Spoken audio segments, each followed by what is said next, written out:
தமிழீழ தேசிய தலைவர் பிரபாகரன் அவர்கள் ஆரம்பித்த தமிழ் தேசிய கூட்டமைப்பில் அங்கம் வைத்துக் கொண்டு தமிழ் தேசிய கூட்டமைப்பின் வாயிலாக நாடாளுமன்ற உறுப்பினராக இருந்த சுமந்திரன் அவர்கள் விடுதலை புலிகள் அமைப்புக்கு எதிராகவும் தமிழீழ தேசிய தலைவர் பிரபாகரனுக்கு எதிராகவும் ஒரு சிங்கள ஊடகத்தில் பேசியதற்காக அவரை செருப்பால் அடிக்கிறோம்.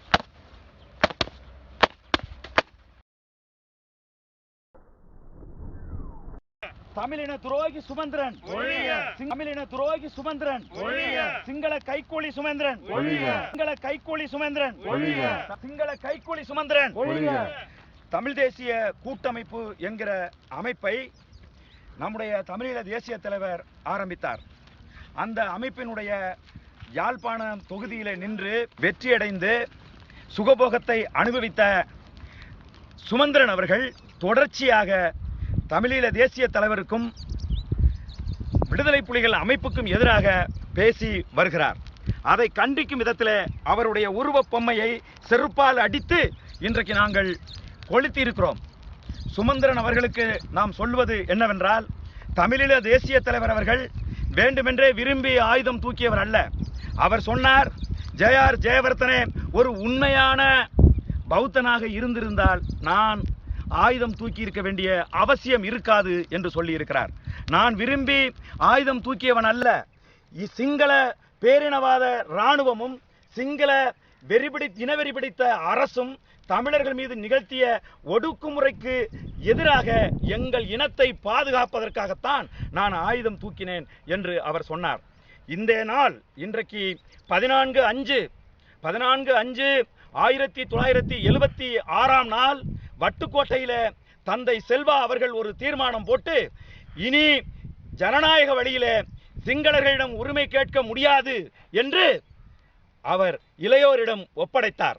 அதன் பிறகுதான் இளையோர் சிங்கள அரசு சிங்கள இராணுவம் செய்த அட்டூழியங்களை சுமந்திரனை பார்த்து நான் கேட்கிறேன், இங்க தமிழர்கள் கறி கிடக்கும் என்று தமிழனுடைய கரியை தொங்க விட்டு போர்டு வச்சானா இல்லையா சிங்கள? நான் கேட்கிறேன்.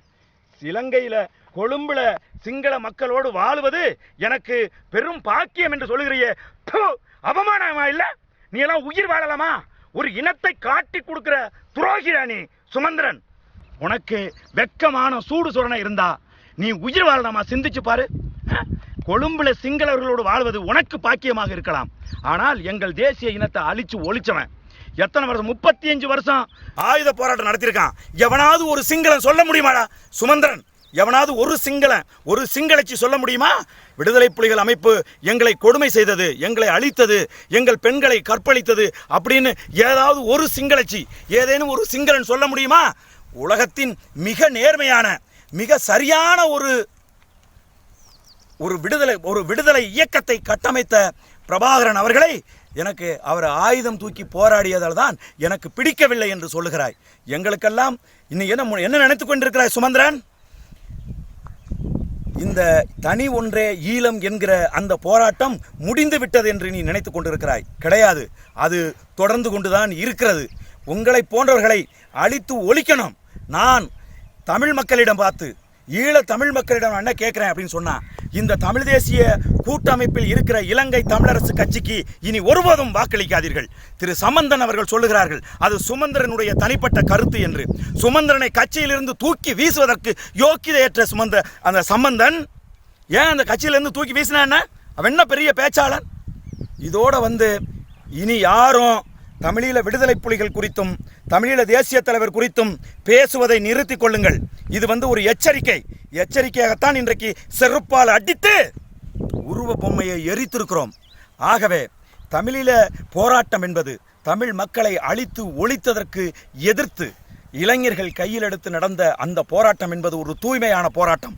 அந்த போராட்டத்தை போய் சிங்களவன் காலை நக்கி சிங்களவனுடைய ஆயுத பாதுகாப்பில் இருந்துக்கிட்டு புடுங்கி உக்காந்து பேசுறத சுமந்திரன் நிறுத்திக்க தமிழ் மக்கள் இனி அவர்களுக்கு வாக்களிக்காதீர்கள், அவர்களுக்கு எந்த உரிமையும் கொடுக்காதீர்கள்.